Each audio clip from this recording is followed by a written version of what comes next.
하겠습니다. 네. 지금 라이브 리뷰가 좀 어렵고 너무 재미가 없다라는 그런 어떤 저희 실장님의 그 어떤 피드백이 있어가지고 그래도 사실 이 호르몬이라고 하는 이 부분은 좀 이렇게 좀 자세하게 알면 여러분들께서 이렇게 뭐랄까요,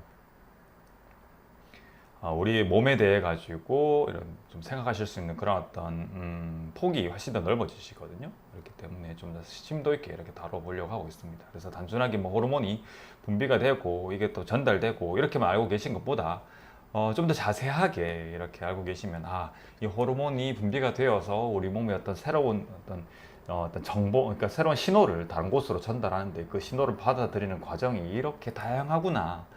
그런데 여기에 뭔가 문제가 생겼을 경우에는 이러한 다양한 신호 체계에 어떤 부분에 문제가 생겼길래 우리가 호르몬이 제대로 기능을 하지 못하거나 제대로 분비가 안 되거나 이렇게 이제 생각할 수 있는 그런 어떤 폭이 넓어진다는 거죠. 그래서 한번 조금 심도 있게 다뤄보고 있습니다. 자, 오늘은요, 지난 시간 이어가지고 이 호르몬 수용체 복합체, 호르몬 수용체 복합체 중에서 지난 시간까지 G단백질과 관련된 호르몬 수용체에 대해 가지고 알아봤고요. 오늘은 효소와 관련되어 있는 호르몬 수용체에 대해서 알아볼 수 있도록 하겠습니다. 세포막은 인지질이라고 하는 지질, 물에 녹지 않는 성분으로 되어 있습니다. 그래서 이런 세포막, 지금도 여기 보시면 이제 세포를 아주 단순하게 그려놓은 그런 그림인데요. 이 겉을 둘러싸고 있는 게 이중의 지질막입니다. 그래서 이 기름띠죠. 어떻게 보면 쉽게 말씀드리면 이 기름띠를 이용해서 세포는 세포 안과 세포 밖으로 구분이 되게 되고요. 그래서 수용성의 물질들은 쉽게 세포 안으로 들어올 수가 없게 되는 겁니다. 그래서 흔히 이제 막 단백질이라고 하는 그런 어떤 세포 안과 밖을 연결하는 그런 어떤 이제 문지기가 있습니다. 그 문지기들이 선택적으로 세포 안과 밖을 연결하고 신호를 전달하는 그런 어떤 역할들을 하게 되는 거죠. 거기 뭐 이온 채널이 있고, 뭐 아니면은 이제 이온 채널 외에도 다양한 그런 어떤 막 단백질이 어떤 세포의 정상적인 기능과 관련이 되어서 이제 이렇게 하고 있는데요. 지금 오늘 말씀드리는 이런 효소 연결 호르몬 수용체 또는 뭐 효소 결합 수용체라고 하는 이 부분도 바로 일종의 막 단백질입니다.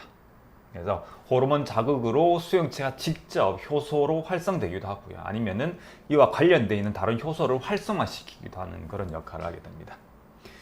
G단백질 결합 수용체, GPCR이라고 하는 수용체는 세포막을 7번 이렇게 관통한다라고 말씀을 드렸죠. 그거와는 달리 이 효소 결합 수용체는 이 세포막을 한 번만 딱 통과하는 형태의 막 단백질로 되어 있다고 합니다. 그래서 세포막 외부에 호르몬과 결합하는 부위가 있고 세포막 안쪽 내부로 해서 촉매 또는 효소 결합 부위가 존재를 하게 되고요. 호르몬이 이 수용체의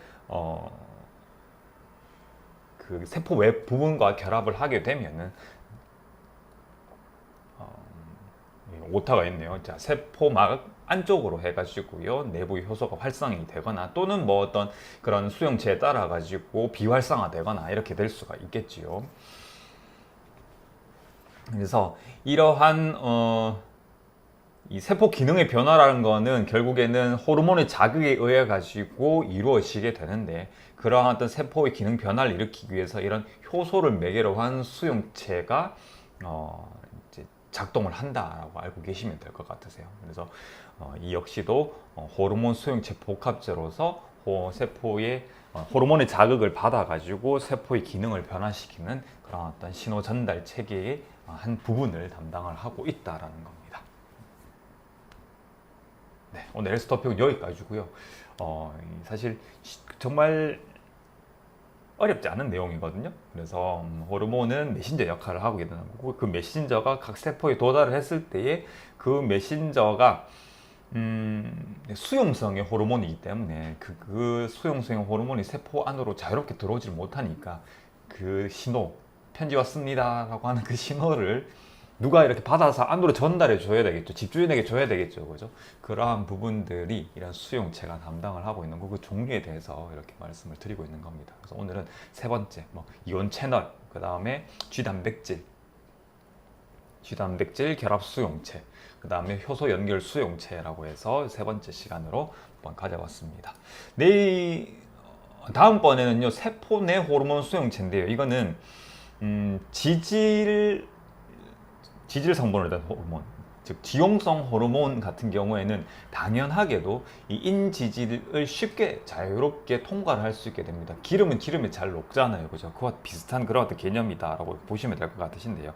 그래서 지용성의 호르몬들은 세포 안으로 직접 신호를 가지고 들어올 수가 있게 됩니다. 그러니까 소포를 가지고 집배원이 직접 이렇게 세포 안으로 그 어떤 소포를 가지고 들어온다고 보시면 되는 거죠. 그러면 그 세포질 안에서 신호를 받아가지고 바로 세포의 기능을 변화시키는 그런 어떤 작용을 하게 되는 게 이런 지질 형태로 되어 있는 호르몬들이 하는 역할이거든요. 그러니까 호르몬이 수용성이냐 아니면 지용성이냐에 따라 가지고 전혀 다른 그런 어떤 신호 전달 어떤 그 경로를 보이고 있다는 것도 좀 신기한 일이죠. 여튼 오늘은 이렇게 효소와 관련되어 있는 호르몬 수용체에 대해서 이야기를 한번 나눠봤습니다. 그래서 호르몬은 이렇게 수용성이냐 지용성이냐 이렇게 나누어 보시는 것도 참 재미있는 그런 어떤 방법이 되는 것 같습니다.